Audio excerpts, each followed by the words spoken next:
counting the waves as they kept coming into the port, clicking it off. And Occupy claims it was 100,000 people that came into the port. I think that's high, but I think 30,000 is probably accurate. 30 to 40,000 people. It was immense.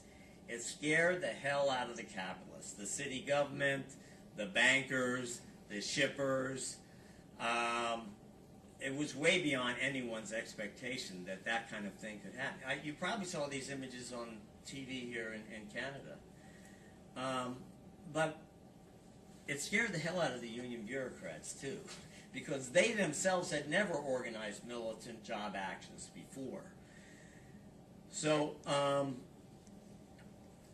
the union bureaucrats started putting out literature to the membership saying, you know, this Occupy movement, we believe in their goals about the bankers and all this stuff on Wall Street, but not in our backyard or on our docks.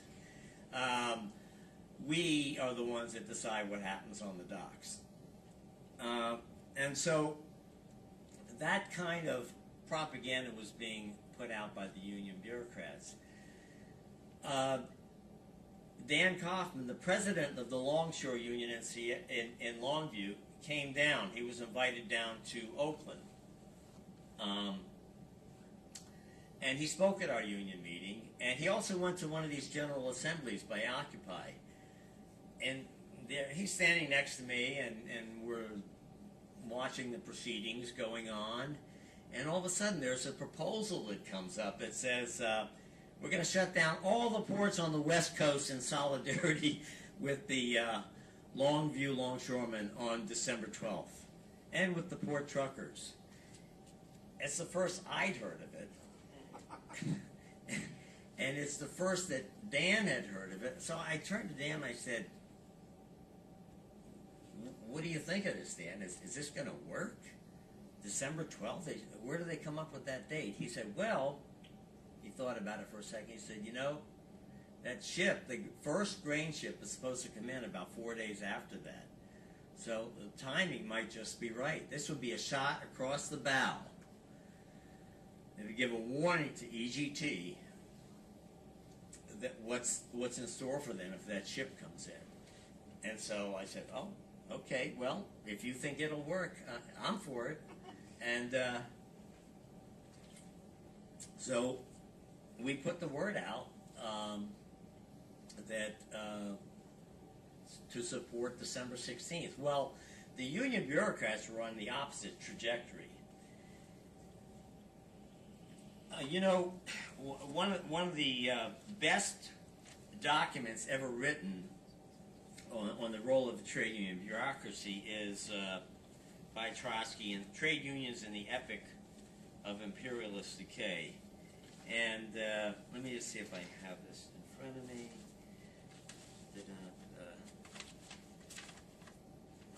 Yeah. So, monopoly capitalism is less and less willing to reconcile itself to the independence of trade unions. It demands of the reformist bureaucracy, trade union bureaucracy, and the labor bureaucracy who pick the crumbs from its banquet tables, that they become transformed into its political police before the eyes of the working class. And it couldn't have been said more succinctly, because that's exactly what the ILWU leadership did. They put out a letter on January 3rd to all the locals, and it said, yeah, the ship is coming in. The date was moved back from December 16th to January 3rd. What happened on the 16th was amazing, which is why this letter was put out. So let me back up a second and say, so on the 16th, the union officials were saying, cross the Occupy picket lines. We're the ones who control the docks. Don't let Occupy tell us what to do. But they also said that the democratic process of the Longshore Union was being usurped by Occupy. Well, we, rank and file militants, put out a leaflet through the Transport Workers Solidarity Committee, which wasn't exactly a class struggle caucus, but it's a group of militants in the transport, mostly in ILWU, and we said, you know, we never had a democratic vote in the Longshore Union on whether to honor these picket lines or what we were going to do exactly to fight against EGT. However, on December 16th, the rank and file did vote with their feet in Seattle, in Portland, in Tacoma, in Longview, in Oakland, and we honored the picket line of Occupy, shut down all of these ports. And that's really, I think, what scared the hell out of EGT and the port bosses, because they realized, wait a minute, these trade union bureaucrats that are supposed to be the police for us, they're not very effective. And the ports were actually shut down. So we're going to have a problem here when this ship comes in, because the bureaucrats aren't going to be able to control the ranks. So they put out another letter, and this time tried to be a little bit more sophisticated, and he said, well, yeah, we want people to come up to Longview when the ship comes in. That's like in the first paragraph. But every paragraph after that refers in the most deferential way to bourgeois order. They refer to federal labor law, the Taft-Hartley Act, the NLRB, the federal judge who was complaining that he was being treated by a paper tiger by these longshoremen. They wouldn't listen to his injunctions. They were defying his injunctions. This is the letter that was put out, and the incredible thing is, and the clincher is here. The last line on the first page from the president of the union said, "A call for a protest of EGT is not a call for a shutdown of West Coast ports and must not result in one." Well, you know, Longview is a relatively small port, and it's essential to stop the ship when it came in. But the ultimate power of the Longshore Union in the capitalist system is to shut down global shipping. That's the power that longshoremen have in this whole nexus of world trade. And of course, this is what the president of the ILWU was intent on stopping.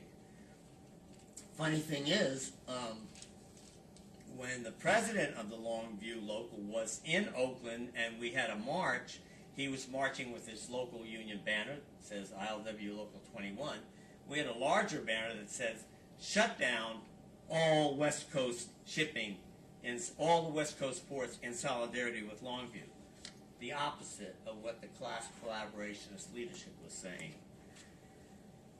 So what's interesting and what this letter exposes is that many on the reformist left, from the ISO, the International Socialist Organization, SWP, the Socialist Workers' Party, the Spartacist League, the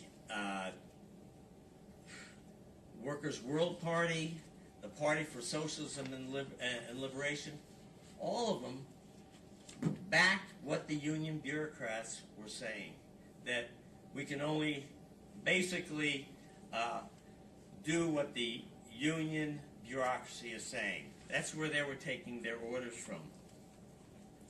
And the long and short of it is that it's the obligation of people who consider themselves revolutionary, their organizations revolutionary, to challenge the capitalist system.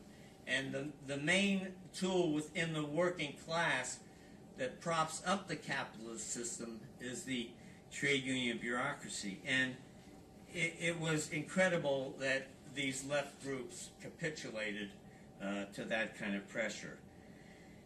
Long and short of it is that the president, the governor of Washington realized that with the elections coming up for president,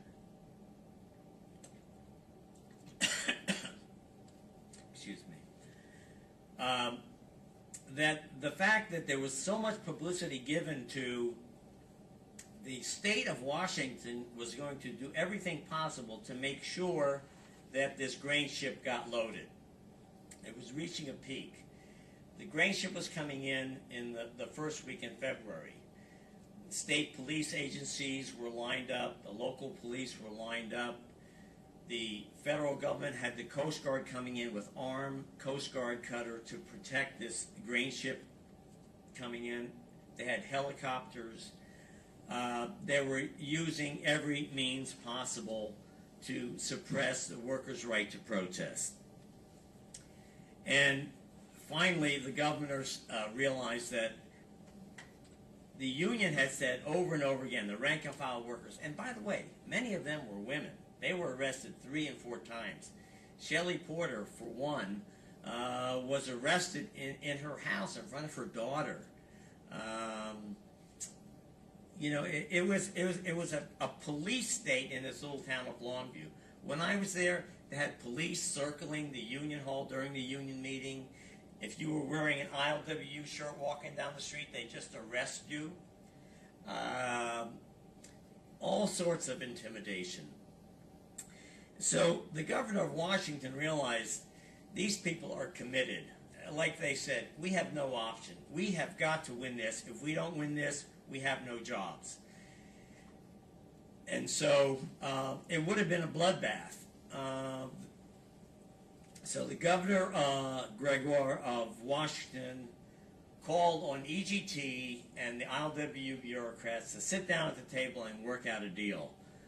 And in short order, there was a deal worked out. But that deal was so concessionary that it was never even shown to the rank and file. They haven't voted on it yet. But the union paper has called it a significant victory. And many of the left papers of some of the organizations I mentioned previously are going along with the same line. The union fought for jurisdiction, but it's the sole discretion of the employer to hire whoever they want at this facility through the union hall. If they fire somebody, they can hire anybody they want that's not ILWU.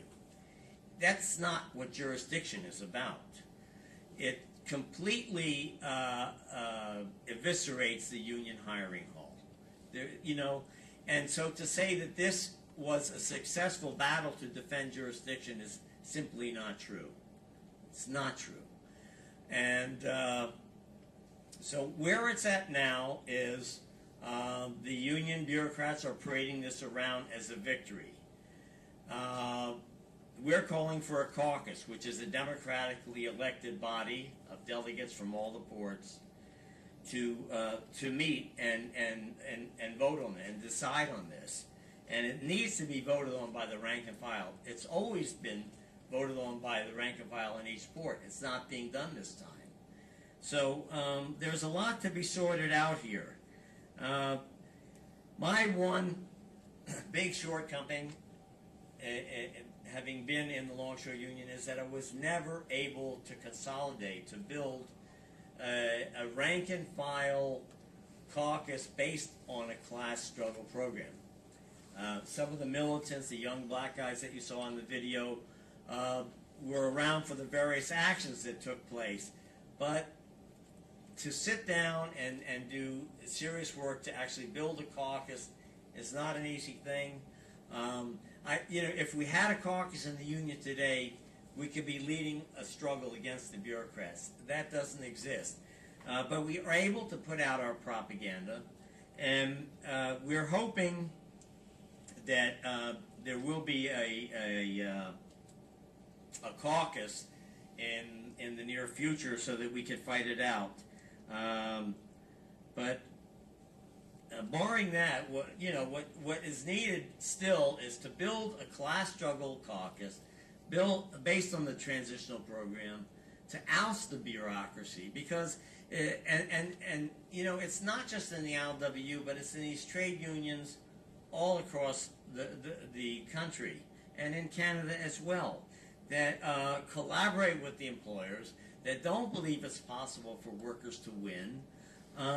But we believe, on the contrary, if you saw the video clip of 25 years of struggle, that in these battles, if we have the right leadership with the right program, workers can win these class wars. And let me just leave you with that. Thank you very much.